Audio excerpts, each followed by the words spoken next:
This week, we're talking about friendship and acceptance in our teenage kids.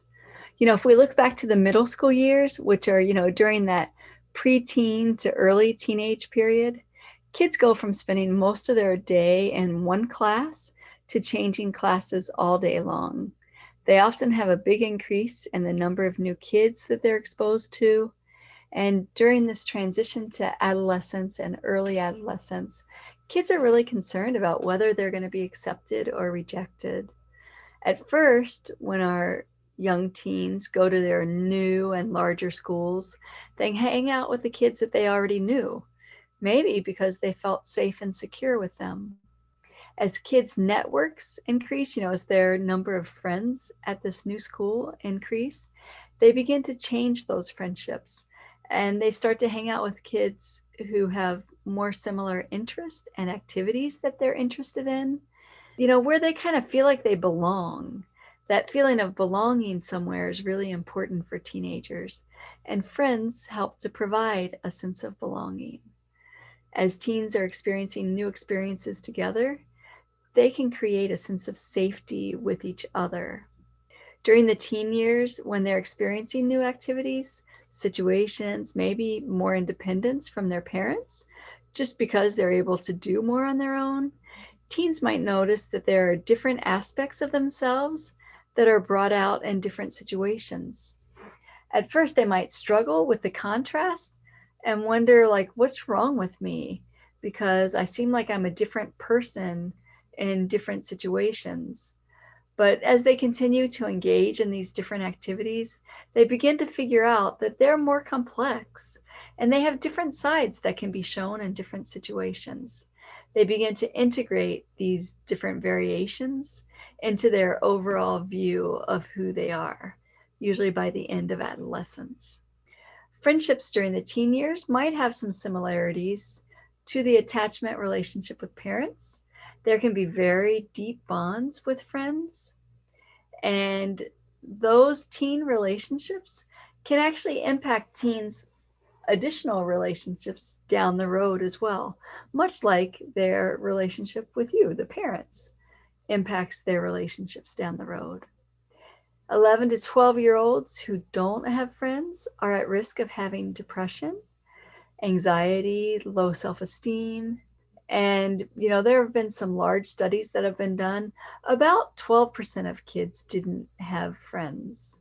So it's like 1 in 10, a little bit less than 1 in 10.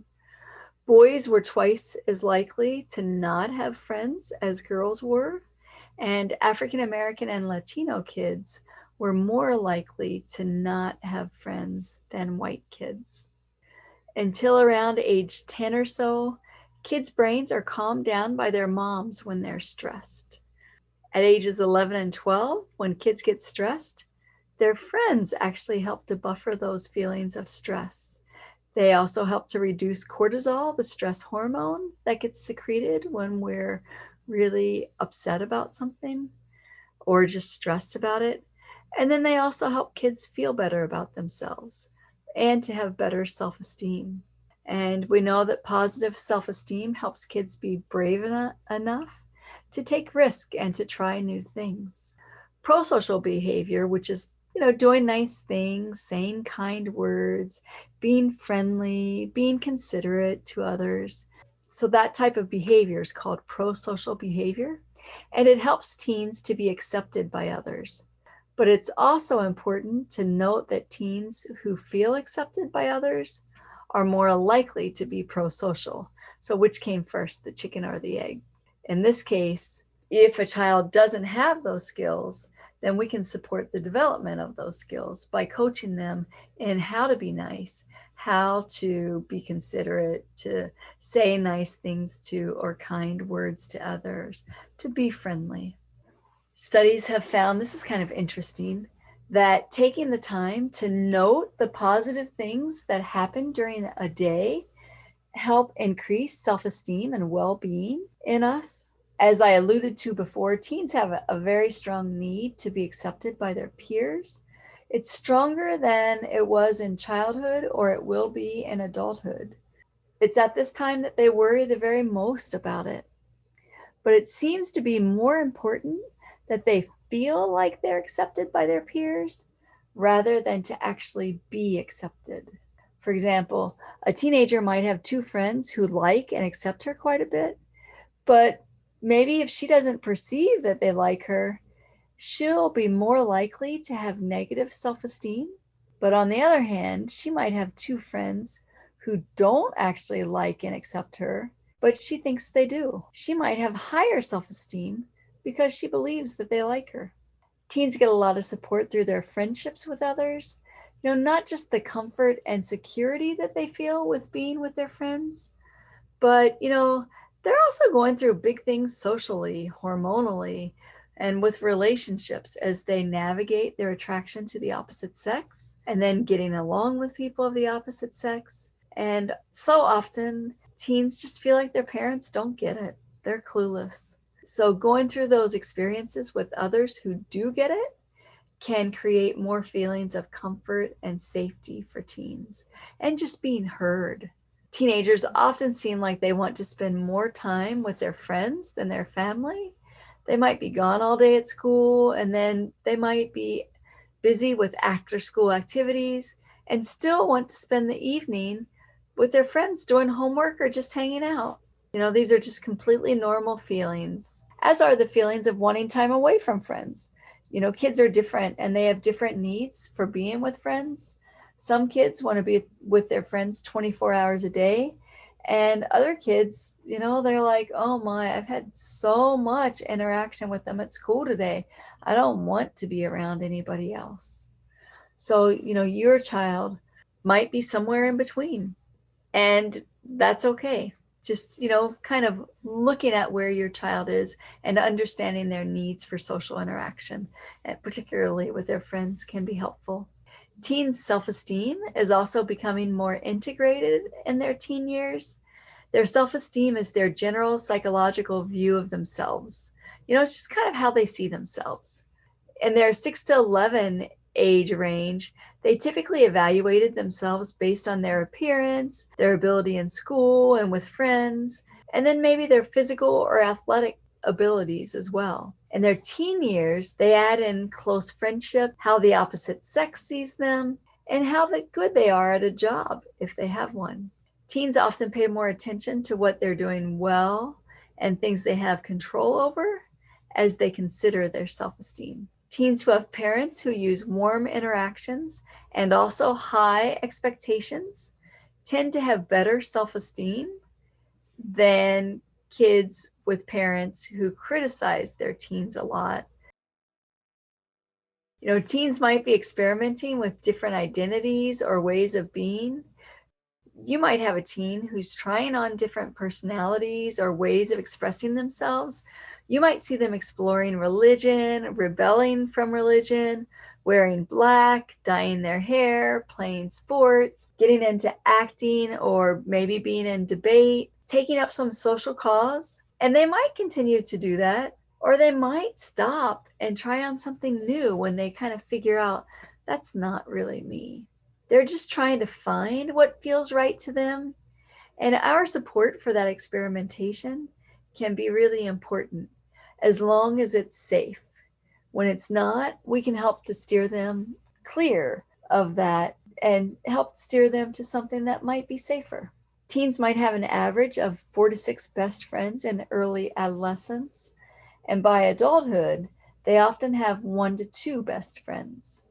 There are a few things that seem to be key in the relationship: being psychologically close to their friends, which is more important for girls than boys, having mutual understanding of each other's values and feelings, and then also loyalty. They're also typically similar in many ways. Sometimes teens will seek out friends who are different to explore different roles. They tend to be more cooperative with each other and to have fewer issues with conflict as they continue to develop those skills throughout their adolescent years and, just in being tuned in to each other. In general, boys bond with each other through doing things together, like sports or games with some sort of competition. And girls bond through talking with their friends. Depending on the individual preferences, Boys and girls spend different amounts of time engaging in talk, activities with their friends. If you think about your teen and what their preferences are for how to spend their time and build relationships, it can just be interesting to kind of note what it is they like to do that your teen or teens like to do. Some teenagers, especially girls, keep going over and over issues and dwelling on negative emotions, which can lead to depression and anxiety. If a girl in particular gets upset with their close friends, there's a chance that they're going to lash out through some sort of relational aggression, like telling secrets about them. Because of this, girls' closest friendships tend to be shorter than boys. Some interesting things: about 3/4 of teens have smartphones or they can use them to communicate with others, while another 1 in 6 have access to cell phones. 95% of them use the cell phones every day.